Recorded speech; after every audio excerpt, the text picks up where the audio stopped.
Hello guys, আজি আকৌ আপোনালোকৰ মাজত মই ঋষিৰাজ শৰ্মা আপোনালোকক আন এক ভিডিঅ'লৈ স্বাগতম জনাইছো। আজি মই আপোনালোকৰ মাজত লৈ আহিছো আজি 5 জুন, আজি যেহেতু 5 জুন, আজিৰ দিনটো মই আপোনালোকক বিশ্ব পৰিৱেশ দিৱস কেতিয়াৰ পৰা পালন কৰা হৈছিল আৰু বিশ্ব পৰিৱেশ দিৱস পালন কৰাৰ মূল উদ্দেশ্যবোৰ কি এইবোৰ আজি এই ভিডিঅ' কৰি মই অলপমান ছুটি কৰি আলোচনা কৰিব লৈছো। গতিকে ভিডিঅ'টো সম্পূৰ্ণকৈ চাওক বুলি আশা ৰাখিলো। এতিয়া অলপ সময়ে অপব্যৱহাৰ নকৰাকৈ আমি ভিডিঅ'টো আৰম্ভ কৰিম।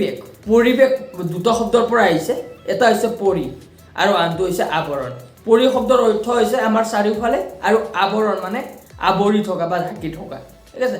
এতিয়া পৰিৱেশ আমাৰ চাৰিওফালে থকা পৰিৱেশৰ কাক বুলি কোৱা হয় বুলি ক'লে আমাৰ চাৰিওফালে থকা গছ গছনি ঘৰ দুৱাৰ সকলোকে আমি একেলগে পৰিৱেশ বুলি কওঁ। এটা পৰিৱেশ, এই পৰিৱেশটো আমাৰ মানুহৰ কিছুমান ভাল অভ্যাস যেনে গছ গছনি ৰক্ষা কৰা, এইবোৰ পানী প্ৰদূষণ নকৰা, এইবিলাক বহুতবিলাক ভাল অভ্যাসৰ দ্বাৰা আমি আমাৰ পৰিৱেশটো ৰক্ষা কৰিব পাৰোঁ। এটা পৰিৱেশ ৰক্ষাৰ কাৰণে আমাৰ প্ৰধান অস্ত্ৰ হৈছে আমাৰ গছ গছনি। গছ গছনি যদি থাকে তেনেহ'লে মানুহ থাকে, মানুহ জীয়াই থাকে। গছ গছনি নাথাকিলে মানুহ জীয়াই নাথাকে। গতিকে গছ গছনি আৰু মানুহৰ মাজত ওতঃপ্ৰোত সম্পৰ্ক আছে। গতিকে আমি যদি জীয়াই থাকিব বিচাৰোঁ তেনেহ'লে নিশ্চয় আমাৰ পৰিৱেশৰ অতি প্ৰয়োজন, আমাৰ পৰিৱেশত আমাৰ গছ গছনিৰ অতি প্ৰয়োজন। গতিকে আজি বিশ্ব পৰিৱেশ দিৱসৰ দিনা আমাৰ প্ৰধানকৈ গছ গছনিৰ ৰক্ষাৰ বাবে এই দিনটো পালন কৰা হৈছে। বিশ্ব পৰিৱেশ দিৱস হিচাপে 5 জুন তাৰিখে পালন কৰা।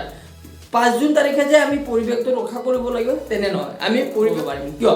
আমাৰ পৰিৱেশটো আমি সুন্দৰ আৰু বিশুদ্ধভাৱে আৰু চাফাকৈ ৰখা আমাৰ দৰকাৰ, সকলোৰে দৰকাৰ। গতিকে আমি বিশ্ব পৰিৱেশ দিৱস বুলি নহয়, আমি সকলো দিনে আমি আমাৰ পৰিৱেশ ৰক্ষাৰ বাবে নিজে আগবাঢ়ি যাব পাৰোঁ আৰু কাম কৰি থাকিব পাৰোঁ। আমাৰ পৰিৱেশ ৰক্ষা কৰাৰ আমাৰ মানুহবোৰৰ প্ৰধান কৰ্তব্য আৰু দায়িত্ব। যিহেতু আমি পৰিৱেশত বসবাস কৰি থাকোঁ, যিহেতু আমাৰ পৰিৱেশ অতি প্ৰয়োজন, গতিকে আমাৰ এই পৰিৱেশটো আমি নিজে চাফাকৈ আৰু সুন্দৰকৈ ৰখাটো আমাৰ কৰ্তব্য। গতিকে এই বিশ্ব পৰিৱেশ দিৱস কেতিয়াৰ পৰা পালন কৰা?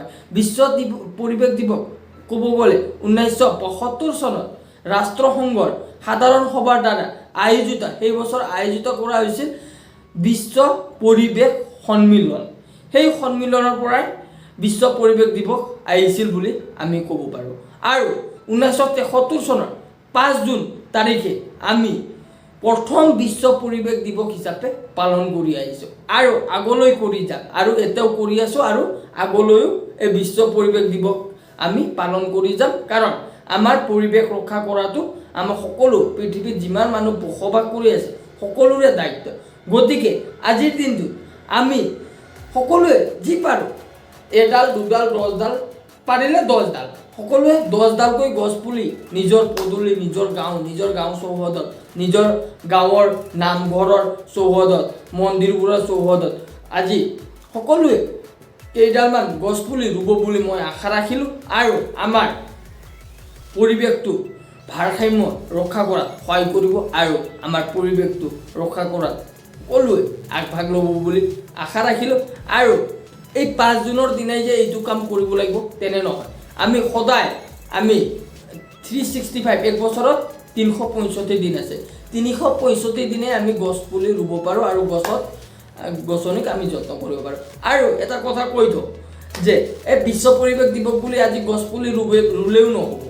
সেই গছ পুলি আপুনি লগালে 2টাই ৰুৱক বা এটাই ৰুৱক, সেই গছ পুলি নিজে যত্ন কৰি তাক ডাঙৰ কৰাত, তাক পানী সাৰ যিহৰ প্ৰয়োজন হয় সকলোবোৰ আপুনি তাতে দি সেইটোক ডাঙৰ কৰাত আপুনিয়ে আগভাগ লওক। মানে আপুনি এটা গছ ৰুলে সেইটো গছ মই এই বছৰত নেক্সট বছৰত এক ডাঙৰ কৰিয়ে এৰিম, এনেকৈ এটা হিচাপ লৈ আপুনি সেই গছটো ৰুৱক আৰু সেই গছত আপুনি নিজে লালন পালন কৰি ডাঙৰ কৰাত সহায় কৰক আৰু আমাৰ পৰিৱেশটো ৰক্ষা কৰাত সহায় কৰক। বন্ধু বান্ধৱীসকল, আজি বিশ্ব পৰিৱেশ দিৱস সকলোকে মই শুভেচ্ছা প্ৰদান কৰিলোঁ আৰু সকলোৱে যাতে গছ গছনি ৰুৱে তাৰ বাবে মই আশা ৰাখিলোঁ। আৰু যদি আপোনালোকক এই ভিডিঅ'টো ভাল লাগিছে তেনেহ'লে ভিডিঅ'টো লাইক কৰিব, কমেণ্ট কৰিব আৰু লগতে লগৰবোৰৰ লগত শ্বেয়াৰ কৰি দিব বুলি আশা ৰাখিলোঁ। আৰু যদি আপোনালোকক মোৰ এই ভিডিঅ'বোৰ ভাল লাগে তেনেহ'লে মোৰ চেনেল ঋষিৰাজ শৰ্মা ছাবস্ক্ৰাইব কৰি ল'ব আৰু